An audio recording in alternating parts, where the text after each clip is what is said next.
नमस्ते. श्री स्वामी समर्थ. आपली जी पण काही नाती आहेत ती आपल्याला ना हवीशी वाटतात की ते ना आपलेच आहेत, ते माझेच आहेत आणि ते माझ्या हक्काचे आहेत.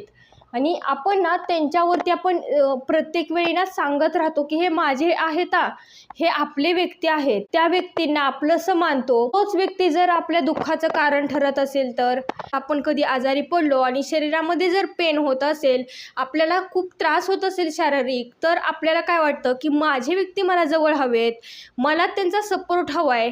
तो पेन कितीही असला तरी चालेल, परंतु माझे सर्व व्यक्ती माझ्यासोबत हवेत.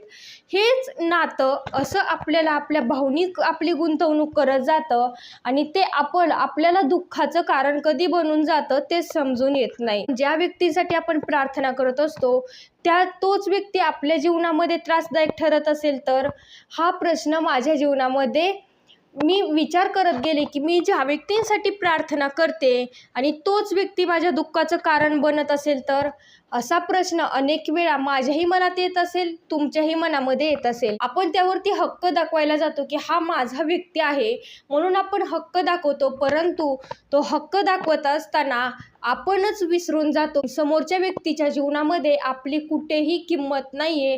हे ज्यावेळेस समजून येतं त्यावेळेस आपलं मन कुठेतरी खाली आपलं त्या ट्रॉमामध्ये, त्या सफरिंग, आपण त्या डिप्रेशनमध्ये जातो आणि त्यातून वेळेस जर आपण बाहेर नाही निघालो तर ते कुठेतरी आपल्यालाच खूप त्रासदायक ठरायला लागतं. आपल्याला असे काही प्रसंग परमेश्वर आपल्या जीवनामध्ये पाठवतो की जेणेकरून तू ना हे ना संकेत आहेत तुझ्या जीवनामध्ये. तो व्यक्ती तुझ्या आजारपणामध्ये किंवा तुझ्या ह्याच्यामध्ये तुला जो पण काही पेन आहे, जो त्रास आहे, त्यामध्ये तुझ्यासोबत नाही आहे, तर त्या व्यक्तीना प्रत्येक वेळी ना तो त्याचं म्हणजे रूप आपल्यासमोर प्रकट करत असतो आणि त्या ट्रॉमामध्ये आपण जीवन जगत जातो की तो आपला व्यक्ती असून माझ्यासोबत असा वागून गेला. आणि आपण ना आपलं जीवन आपण त्या विचारांमध्ये, त्या टेन्शनमध्ये आपण घालवण्याचा प्रयत्न करतो आणि तो विचार आपल्या सतत सतावत राहतो की मी काय केलं पाहिजे जेणेकरून तो व्यक्ती आपलाच होईल, आपुलकीने आपल्या जवळ येईल किंवा आपल्याला चार गोष्टी बोलेल. आपण ह्या गोष्टी प्रयत्नही करत जातो किंवा आपला इगो बाजूला ठेवून आपण प्रत्येक वेळी पुढे चालण्याचा प्रयत्न करतो. पण ज्या व्यक्तीसोबत आपण जोडलेला आहोत ते खरंच आपल्यावरती प्रेम असेल तर ते नक्कीच आपुलकीने आपल्यासमोर येतील किंवा आपल्याला मदत करण्याचा किंवा आपल्यावरती जो पण काही आपण त्रासात आहोत त्यातून नक्कीच बाहेर काढण्याचा मदत करतील.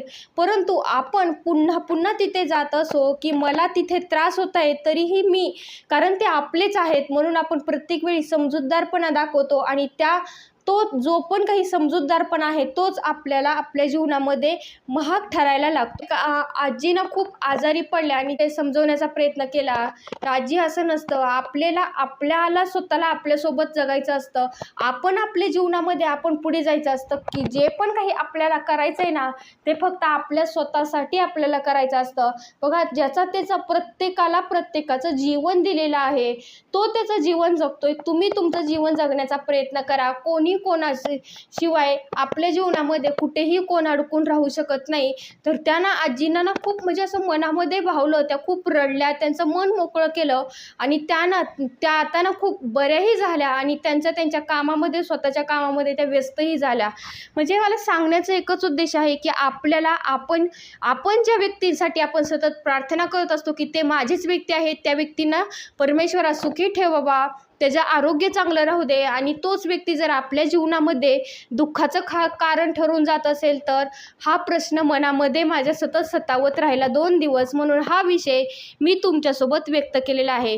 जर तुम्ही अशा सिच्युएशनमध्ये असाल किंवा आपलेच व्यक्ती आपल्याला कुठेतरी पाठीमागे खेचण्याचा किंवा आपल्यालाच आपल्या दुःखाचं कारण ठरून जात असतील, तर आपण आपली किंमत ओळखून, आपला स्वाभिमान ओळखून आपल्या कर्माकडे आपण वळून पाहणं आणि आपला रस्ता धरून त्या रस्त्याने चालणं हेच शेवटचा आपल्या जीवनामध्ये मार्ग असू शकतो. बघा, तुमचे काही ह्या व्हिडिओच्या बाबतीत काही प्रसंग तुमच्या जीवनामध्ये घडले असतील, काही जीवनातील काही घटना असतील, तर जरूर तुम्ही कमेंटमध्ये शेअर करण्याचा जरूर प्रयत्न करा. त्यामुळे आपल्या जे आपण काही व्हिडिओमार्फत अनेक वेळा आपल्या ज्या चॅनलद्वारे अनेक जे व्यक्ती जोडलेले आहेत त्यांच्या जीवनामध्ये नक्कीच बदल घडण्यास मदत घडेल. स्वतःची काळजी फक्त स्वतःलाच घ्यायची आहे, हे फक्त मनामध्ये ठाम करा.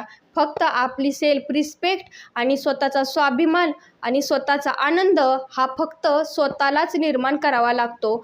आपल्या जीवनामध्ये आपल्याला कोणीही आपल्या जीवनामध्ये आनंद घेऊन येत नसतो.